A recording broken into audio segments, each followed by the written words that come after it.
इमरान खान सिर्फ इंतखाबात की तारीख नहीं चाहते, नाम जनरल बाजवा का सुना किसी और को रहे हैं। हामिद मीर का तज्जिया।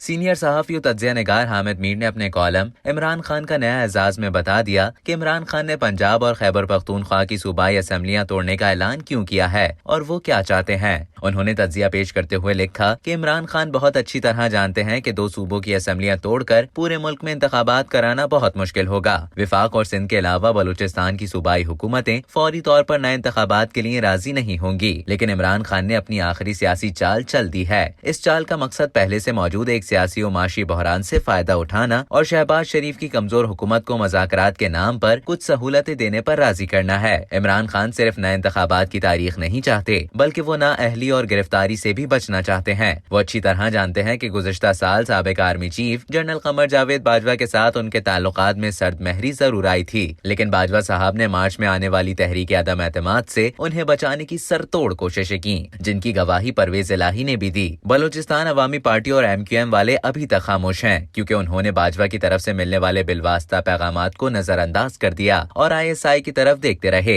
लेकिन ISI ने बतौर इदारा किसी को कोई इशारा करने से गुरेज किया। बाजवा ने जाती हैसियत के कुछ रिटायर्ड फौजी अफसरान की मदद से इमरान खान को बचाने की जो कोशिशें की, उनके नाकाबिले तरदीद सबूत और गवाह मौजूद हैं, लेकिन शहबाज शरीफ और आसिफ अली जरदारी इस मामले पर खामोश हैं, क्योंकि वो ये बहस शुरू नहीं कराना चाहते कि क्या बाजवा अपने ही इदारे की पॉलिसी की खिलाफ वर्जी कर रहे थे। वो ये तासुर भी नहीं देना चाहते कि इमरान खान को फौज के अलावा अदलिया की अहम शख्सियात की हिमायत भी हासिल थी। इमरान खान की तरफ से बार बार जनरल बाजवा पर इल्जामात लगाने का एक मकसद फौज की नई क़यादत को ब्लैकमेल करना है। वो नाम तो बाजवा का लेते हैं, लेकिन सुना किसी और को रहे हैं। अब तक के लिए इतना ही। मजीद इसी तरह की मालूमात हासिल करने के लिए डेली जंग के YouTube चैनल को सब्सक्राइब करें और Facebook के पेज को लाइक करना ना भूलें।